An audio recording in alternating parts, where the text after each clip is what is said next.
Assalamualaikum warahmatullahi wabarakatuh, para sahabat yang dirahmati Allah Subhanahu wa Ta'ala. Selamat datang kembali di channel kami, Wania Channel. Pada kesempatan kali ini, kita akan menjelajahi sosok yang penuh kontroversi, seorang sahabat Nabi Muhammad yang telah menjadi pusat perhatian dalam sejarah Islam. Mari kita bersama-sama merenung tentang perjalanan hidup dan transformasi spiritual Abu Sufyan bin Harb. Abu Sufyan, sebelumnya dikenal sebagai salah satu tokoh Quraisy yang sangat vokal dalam menentang Nabi Muhammad Shallallahu Alaihi Wasallam. Namun, takdir mempertemukan Abu Sufyan dengan petunjuk Allah, dan perjalanan hidupnya berubah secara dramatis setelah peristiwa tertentu. Sebagai salah satu tokoh utama dalam sejarah Islam, Abu Sufyan memiliki kisah yang menarik dan menginspirasi, yang tidak hanya mencerminkan kebesaran rahmat Islam tetapi juga keajaiban ampunan Allah. Melalui perubahan hidupnya, kita dapat belajar tentang kekuatan taubat, keadilan, dan kasih sayang yang ditanamkan oleh Nabi Muhammad dalam hati para sahabatnya.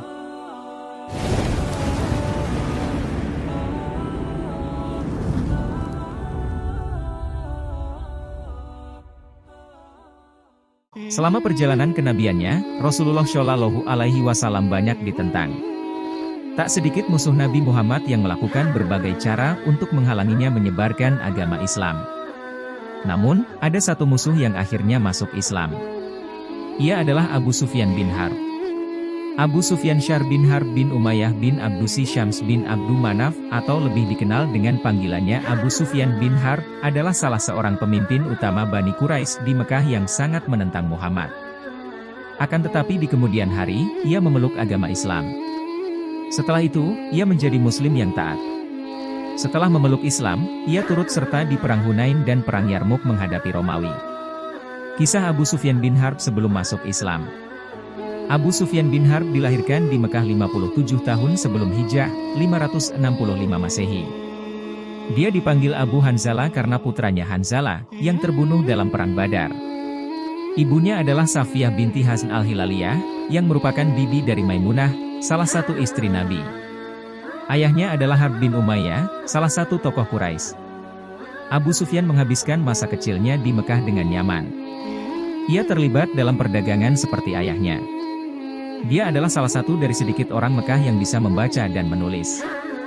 Dalam waktu singkat, dia menjadi orang yang dimintai pendapat dan diandalkan dan menjadi orang penting dari suku Quraisy yang mengatur urusan perdagangan sukunya. Abu Sufyan termasuk di antara orang-orang musyrik yang berada dalam delegasi yang dikirim ke Abu Tholib untuk menghalangi keponakannya dari perjuangannya dan yang memutuskan untuk membunuh Nabi Muhammad.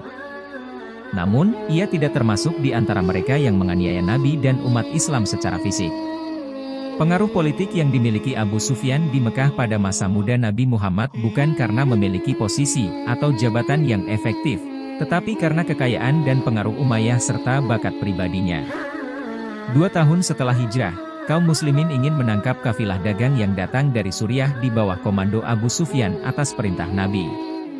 Ketika Abu Sufyan diberitahu tentang hal itu, ia mengubah rute kafilah, melarikan diri dari kaum muslimin dan mencapai Mekah.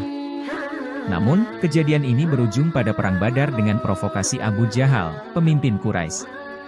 Ketika Abu Jahal terbunuh dalam perang ini, Abu Sufyan menjadi pemimpin kaum musyrik Mekah.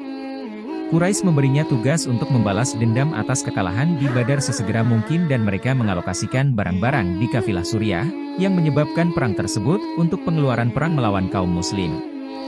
Abu Sufyan, yang bersumpah tidak akan mandi kecuali setelah membalas dendam di Badar, ikut serta dalam Perang Uhud, yang terjadi pada pertengahan bulan Syawal di tahun ketiga Hijrah sebagai pemimpin pasukan kaum musyrik. Abu Sufyan juga merupakan komandan Quraisy selama Perang Khandaq. Terlihat bahwa tugas kepemimpinan Abu Sufyan ini terus berlanjut hingga penaklukan Mekah. Dia memainkan peran penting dalam semua tindakan keji terhadap kaum muslim. Dalam Perang Uhud, Abu Sufyan adalah pemimpin pasukan kafir Quraisy Mekah. Di perang ini, kafir Quraisy berhasil memukul mundur kaum muslimin. Sebelum memeluk Islam, Abu Sufyan juga pernah menangkap salah seorang sahabat Rasulullah, Zaid bin Ad-Datsinah radhiyallahu anhu. Ia berkata kepada Zaid, "Aku bersumpah atas nama Allah wahai Zaid, apa kau mau kalau sekarang Muhammad berada dalam posisimu agar kami penggal dia? Sementara kau bebas berkumpul bersama keluargamu." Zaid kemudian menjawab, "Demi Allah, Sekarang saja seandainya Muhammad sedang tersakiti karena tertusuk duri dan aku duduk-duduk bersama keluargaku, aku tidak menyukai hal itu terjadi. Abu Sufyan berkomentar, aku tak pernah melihat sekelompok orang mencintai seseorang seperti cintanya sahabat Muhammad kepada Muhammad. Abu Sufyan memeluk Islam. Setelah Perang Badar, Abu Sufyan ditugaskan untuk membalas kekalahan Mekah, perintah yang ia pegang kemungkinan besar merupakan perintah turun-temurun. Setelah itu, Abu Sufyan menyebabkan kerugian yang signifikan pada kaum muslimin pada pertempuran Uhud pada tahun 625, tetapi kaum Quraisy pada umumnya tidak puas dengan hasil pertempuran tersebut. 2 tahun kemudian, ia memimpin upaya pengepungan Madinah, namun dikalahkan oleh para pembela muslim pada pertempuran Parit. Moralnya mungkin terpukul karena kegagalan ini. Komando pasukan Mekah dialihkan kepada saingannya dari suku Quraisy, Safwan bin Umayyah, Ikrimah bin Abi Jahal dan Suhail bin Amr.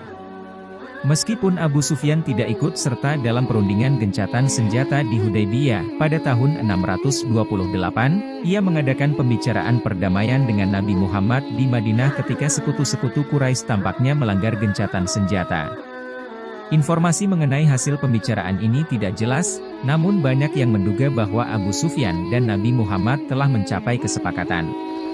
Ketika Muhammad menaklukkan Mekah pada tahun 630, Abu Sufyan memainkan peran kunci dalam penyerahan kota tersebut, menjadi salah satu pemimpin Quraisy pertama yang tunduk dan menjamin perlindungan bagi para pengikutnya.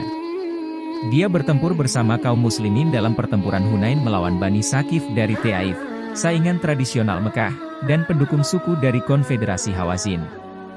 Dalam pertempuran ini, yang berakhir dengan kemenangan Muslim, ia kehilangan salah satu matanya, dan diberi hadiah berupa persentase yang relatif tinggi dari harta rampasan perang untuk mendamaikan hatinya. Karena hubungan dagangnya di masa lalu dengan Taif, di mana ia juga memiliki harta benda dan memiliki sanak saudara, Abu Sufyan memainkan peran utama dalam pembongkaran tempat suci pagan Al-Lat di kota itu. Sejarawan berbeda pendapat tentang tahun wafat Abu Sufyan.